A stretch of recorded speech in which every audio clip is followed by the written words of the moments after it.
지금 당장 경제지표 공부하라는 다음 순서로 진행할 예정입니다. 구독자 여러분들의 많은 시청 바랍니다. 오늘은 첫 번째 시간으로 국민소득 통계에 대해서 공부합시다.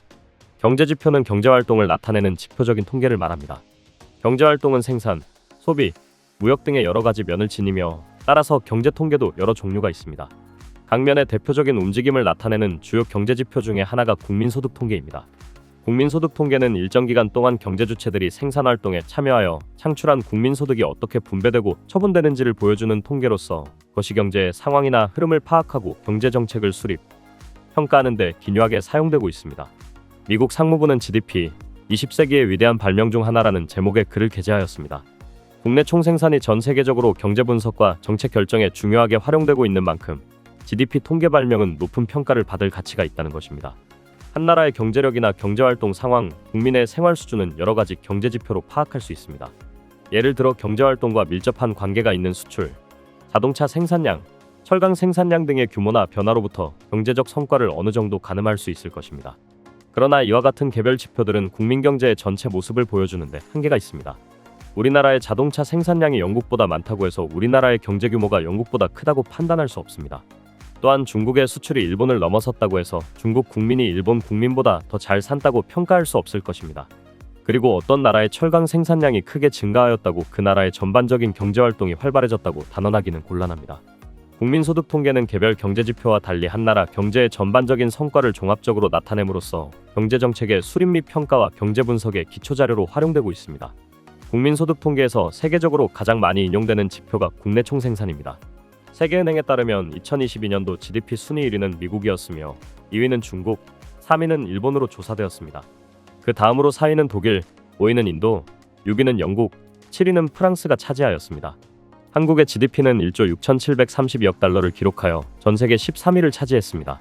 구체적으로 국내 총생산 통계가 어떻게 측정되는지를 살펴봅시다. 총지출의 지표에 초점을 맞춘 GDP의 정의는 다음과 같습니다. 한 나라에서 일정 기간 동안 생산된 모든 최종 재화와 서비스의 시장가치.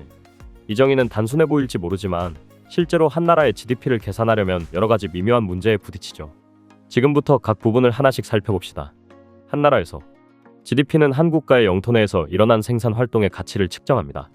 일본 국민이 임시로 한국에서 일한다면 그 사람의 생산 활동은 한국의 GDP에 포함되죠. 같은 이유로 한국 국민이 중국에 있는 공장을 소유할 경우 그 공장에서 생산된 재화의 가치는 중국의 GDP에 포함되지만 한국의 GDP에는 포함되지 않습니다. 일정 기간 동안 GDP는 일정 기간 동안 이루어진 생산의 가치를 측정합니다.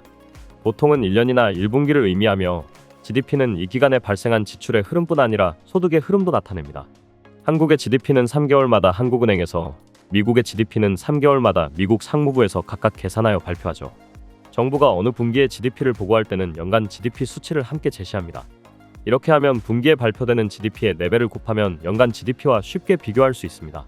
또 정부는 분기 GDP를 발표할 때 먼저 계절 조정을 합니다.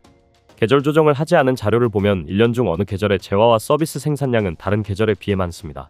가령 12월의 크리스마스 선물 구입 기간은 매출이 많이 나오는 시기죠. 생산된 GDP에는 그 해에 생산된 재화와 서비스만 포함되며 과거에 생산된 물건의 거래는 포함되지 않습니다. 자동차 회사가 새 차를 만들어 팔면 그 금액은 GDP에 포함됩니다. 하지만 사람들이 중고차를 사고 팔면 그 중고차의 가치는 GDP에 반영되지 않습니다. 모든 GDP는 한 경제에서 생산되어 시장에서 합법적으로 판매된 모든 품목을 포함하는 포괄적인 지표입니다.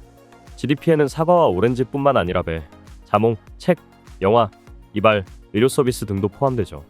기존 주택에서 창출되는 주거 서비스의 시장 가치도 GDP에 포함됩니다. 임대주택의 서비스의 가치는 집주인의 임대소득이므로 쉽게 측정할 수 있고 자기 소유의 집에 거주하는 사람들의 임대료 가치는 추정하여 GDP에 반영합니다. 그러나 불법적으로 생산 및 거래되는 마약과 시장에서 거래되지 않고 집에서 재배에 소비되는 채소는 GDP에 포함되지 않습니다. 최종 어떤 출판사가 제지회사에서 종이를 구입하여 그 종이로 책을 생산하는 경우 종이는 중간재, 책은 최종재라고 부릅니다. 이때 최종재인 책의 가격만 GDP에 포함되죠. 책의 시장 가치에 종이의 시장 가치를 더하면 종이의 가치가 2번 계산되기 때문입니다. 그러나 이 원칙에는 중요한 예외가 있는데 그것은 생산된 해에 사용되지 않고 장래의 판매나 생산을 위해 보관되는 중간재입니다. 이 경우 중간재는 당분간 최종재로 간주되고 그 가치는 재고 투자로 GDP에 포함됩니다.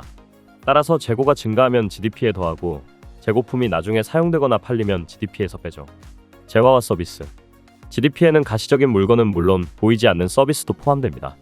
여러분이 방탄소년단의 음반을 사면 하나의 재화로서 음반 가격이 GDP에 포함됩니다.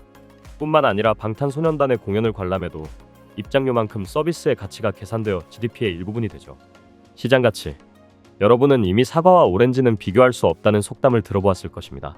즉 사과 10개와 오렌지 40개를 합쳐서 50개라고 할 수 없다는 것입니다. 그렇지만 GDP는 사과와 오렌지를 비교합니다. GDP는 여러 가지 서로 다른 재화라도 시장 가격을 기준으로 합하여 하나의 경제활동 지표를 도출하죠. 따라서 사과 한 개의 가격이 오렌지 가격의 2배라면 사과 한 개는 오렌지 2개만큼 GDP를 증가시킵니다. 이제까지 설명한 정의는 GDP를 경제 전체의 총지출로 파악한 것입니다. 그러나 재화와 서비스에 대한 소비자의 지출은 그 재화와 서비스를 판매한 사람의 수입이 된다는 점을 기억해야 합니다. 따라서 정부는 총지출로서의 GDP와의 경제 전체의 총소득을 합하여 GDP를 측정하기도 합니다. 물론 두 가지 방법으로 측정한 GDP 수치는 거의 같습니다. 그런데 왜 정확하게 같지 않고 거의 같을까요? 그것은 각 방식으로 측이 역정할 때 사용한 데이터가 완전하지 않기 때문이죠. 이것을 통계상 불일치라고 부릅니다. 만화로 보는 맨큐의 경제학 강의는 휴넷 또는 이패스 코리아에서 유료로 수강할 수 있습니다. 경제학의 베스트셀러 만화로 보는 맨큐의 경제학 시리즈 2판 출간. 지금 온오프라인 서점에서 만나보세요.